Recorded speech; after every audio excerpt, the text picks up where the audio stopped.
Alright guys, welcome back to VALORANT News. Major roster updates going down yesterday, especially on what might be happening with Saadhak. Rumour has it that it's not going to be Crew Esports, it's not going to be anywhere in the Americas, it's going to be Carmine Corp rebuilding their team over in EMEA and bringing in arguably the greatest in-game leader ever to potentially make that happen. Money is fired around left, right and centre, and what is going on over at Sentinels? Zekken, a player that we thought would be guaranteed to stay on that team going into the next season, has removed many Sentinels relationship things from his bio and his Twitter header over the last couple of days. Does this mean anything? Is Zekken going to be going anywhere? Is he just trolling? But can we rule anything else given the major surprises of the tent announcement and the sassy announcement over these last few days? Very much intrigued your thoughts in the comments below. Hit the like button if you enjoy. Subscribe if you are new as always. I greatly appreciate loads of new subs over the last few days. Really appreciate that. Let's dive straight into Ascension because M80, they are chugging along. They are still alive. Just to quickly mention what is happening right now over in the Pacific, we have this bracket underway. I will just quickly say, right,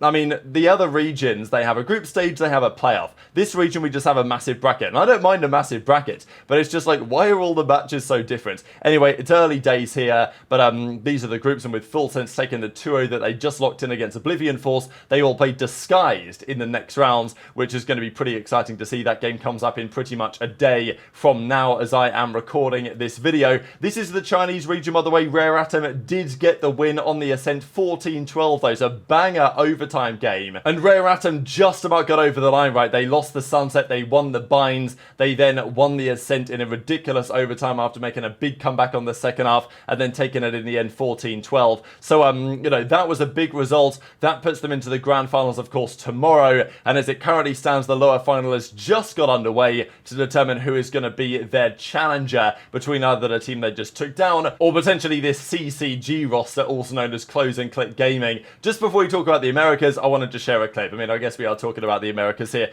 This is Xander, who of course didn't have the greatest series when they dropped down to the losers bracket, but how does he clutch this round? Not many health points remaining after this first gunfight here, but here we are on the Ascent. That shot needed to hit, even with the pistol dropping him down to 14 HP, not gonna be enough, and Xander finds himself in a 1 versus 1 here and actually takes a very aggressive swing and chow and gets the immediate headshot. Like, that was an insane clutch there from Xander. The boys are absolutely buzzing about it, and for good reason, and that was critical for them going on to win this series, right? So M80, they surprisingly went down to 2-game esports. Yesterday they played this very strong Brazilian team in Glories, and these guys have done well. I mean, they've been competitive. They just cannot close to save their lives. I mean, it's just such a frustrating thing to watch. They lost the Sunset 13-9, then the Ascent, which was M80's pick. M80 brought a big second half comeback. Glories did enough to actually take it to an overtime, but once they got to the overtime, that was that critical rounds, the 1 versus 3 clutch for Xander, which like should never have happened, let's be honest, completely bonkers clutch,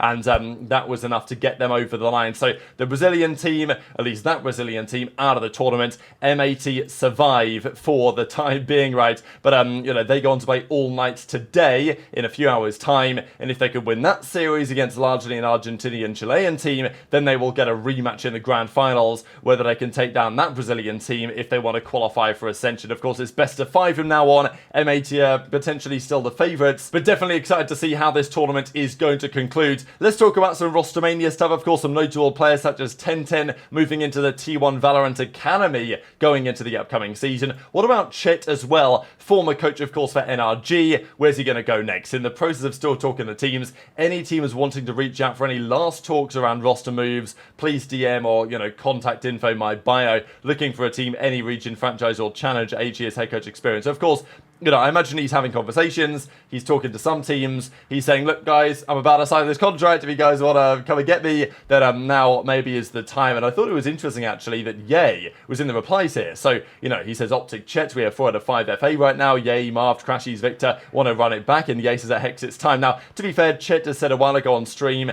and it's kind of been a known thing for some time that Optic's money situation behind the scenes in terms of the budget they're going to have to try and get back into VALORANT isn't really there. I mean, the mistake from Optic was not getting into franchising in the first place. I think they messed up their application or something went wrong anyway. Maybe they thought they were going to get it and they didn't, and that's been a big problem for them over the last few years. So coming into VALORANT again, it is a challenge for Optic for sure. They're not going to be an organisation, I imagine, that wants to try and compete through challenges. So, you know, the option might be you buy out a team that's just won the Ascension, but then, you know, what do? You drop them for the guys that you actually want? Probably not, right? So, yeah, I don't think Optic are coming back anytime soon to Valorant, unfortunately, but Yay was at least talking about it. But let's talk about what's going on in EMEA, because some big developments there lately. Karmine Corp last season, they formed a roster which early on, young players, lots of potential, they did very well, right? Tomasi narrates those guys that came in, of course, and at the start of the season, they were up there with Heretics, surprising many in the world of Valorant.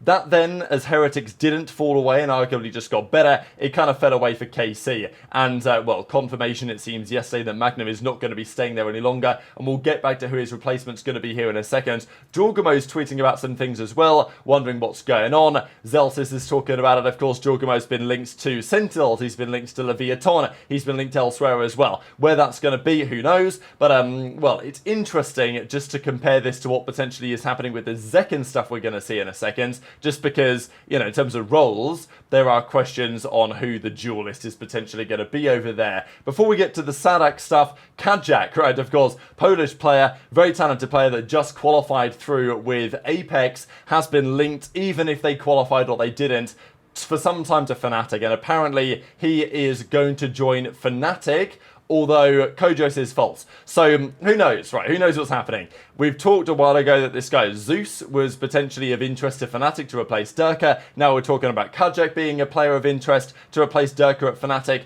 Both times, Fnatic's general manager has basically said, no, this is not true. Now, of course, as I said before, the sources say he is set to join.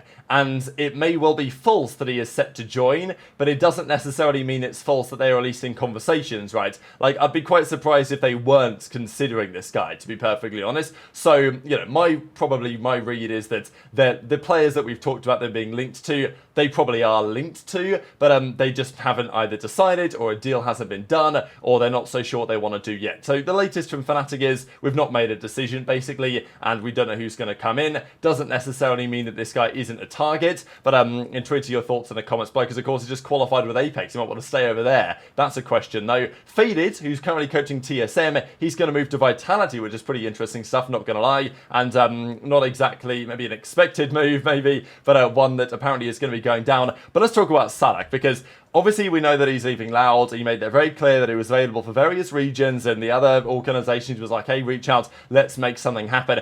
He was linked to Crew Esports, then he was kind of slightly less linked to Crew Esports, but then people were wondering, well, where else can he go? There wasn't really another valuable option, so people thought that he was going over there. But apparently, Karmine Corp are coming in with a major swoop and have offered him the bag to come over to EMEA and become the in-game leader of their teams. This is a really big deal, isn't it? Right, the idea of Saadhak, you know, what he's achieved in the Americas, world champion, going over to KC to rebuild that project over there as the in-game leader is a pretty fascinating development. So, you know, it may not happen yet, but usually when Alejandro is reporting on this stuff, it's basically a done deal that Saadhak is going to go over there. There's also this player called Ave, who, you know, is also going to be joining KC. So a few interesting names that they are bringing in, whether it's going to work. I mean, last year they did a pretty good job, KC. They formed a team with young, talented players, and they surprised many at the start of the year, but then they fell off. I think their idea is probably not a bad idea, but bringing in Saadhak would potentially be able to maintain or potentially surpass what they were able to do at the start of last year, and then, of course, try and go one step further as the season progresses. So that's a pretty cool one. I'll share a clip or so on this. Any thoughts on Casey Saadhak? They're up 3-0 in the I mean, I don't know if it's true, but if it is, yeah, I'm it's a looking big sign-in for sure. Sato, shot coming in. Xander stays cool. Now he has to worry about a crossfire now that his position is revealed. If Xander wins this, I'll give him half a mil. 10 seconds left. He'll be able to find the kills in time and Yo. Spam? Xander, it's possible. Gets the plays. 1v1 against Dude, you may be Rue. broke, dude. For the lead at Yo. that point once again. Dude, Yo. oh my god, John, you're broke. You're broke. Wait, these guys are brain dead. Fine. I'll give him half a mil that I don't have.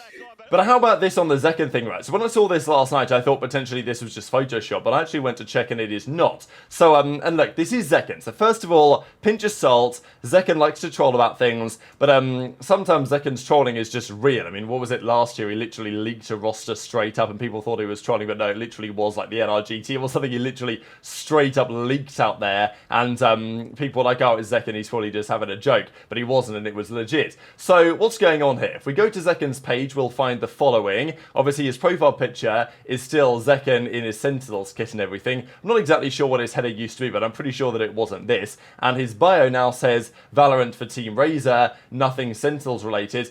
Of course, the main interesting point, I guess, is that he's no longer verified, and the verification tick has been taken away. Whereas if we look at any other player, let's say Zelsys or JonQT, they're verified, and they have, like, the Sentinels tick, right? So basically the way that it works is Sentinels are an organization on Twitter, and therefore they can basically pay money to have their employees get the tick, and then also the little badge next to it, which is pretty cool stuff. That was definitely the case for Zekken a couple of days ago. I'm pretty sure even for Drew Spark, who's not even going to be there anymore. I think he still has it for now. So until he goes off the books or whatever, or the cycle runs out, I don't know. And it's the same thing, of course, for JonQT in the replies. So look, these guys are joking around a bit. I mean, Zels is like, hello, where's my teammate? And JonQT puts out the image of the chair, kind of being like, well, it's time to retire. So I think they're probably just messing around. But I will just say that in Rocket Bullet's spreadsheet over the last couple of weeks, Zekken has been appearing as likely rather than confirmed.